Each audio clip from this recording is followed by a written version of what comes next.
Hi guys! Mag-harvest tayo ng dinner for today's video. Ayan po yung pechay. Ito yung pechay na tanim ko guys. I-harvest na natin kasi ang laki na niya!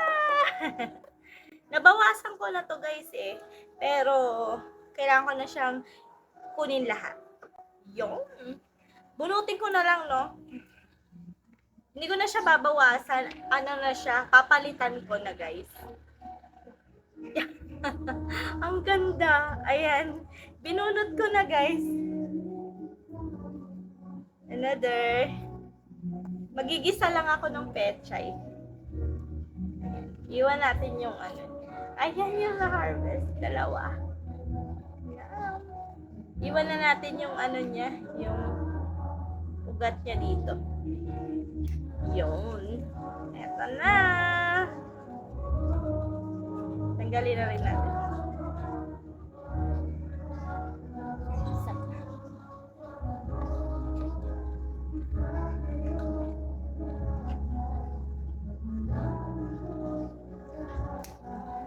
Tanggalin na rin natin ito. If na hindi okay. Ayan. Napakaganda guys. Ang ganda. Okay na siguro to guys. Pagka kulang pa, meron pa naman akong maka-harvest. Meron pa ako doon. So, ito, papalitan ko na siya guys. Pero feeling ko sakto na to for us. Ni Mister.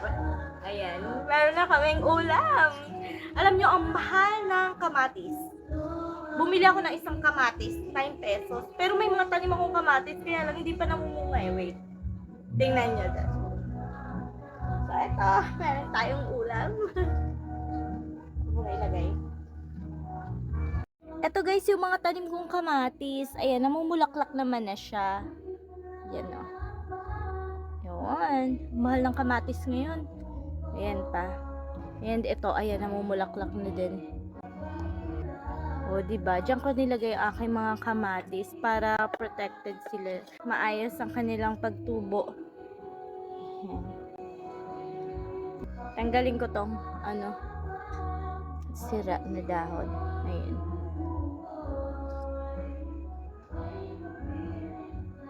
And pag guys, yung iba kong mga tanim na pechay nasa taas. Yan. Then, meron din dito sa kabilang side.